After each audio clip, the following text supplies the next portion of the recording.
8 taon tayong nagsama kung naging battered wife ka sa akin. Hindi ka magtatagal ng 8 taon sa akin. Lahat ng gusto mo, binigay ko, nagpakahirap ako. Nagtrabaho ako sa bukid, pagiging bag announcer ko sa basketball. Lahat ng sahod ko, binibigay ko sa'yo.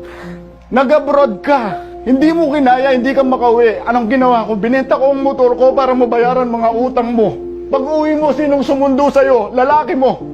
Ilang buwan makalipas na lamang ko, buntis ka. Hindi kita sinaktan, umamin ka sa akin na ang pinagbubuntis mo ay kay Dennis sa tropa ko. Pero hindi kita sinaktan, kaya huwag mo sabihin battered wife ka sa akin. Ako nga, nagtatrabaho 24 oras, nagugwardya ako. Pagdating ko sa bahay, diretso ako ng bukid. Ni pagkain, tubig na malamig, di mo man ako bibigyan. Tapos sasabihin mo, battered wife ka.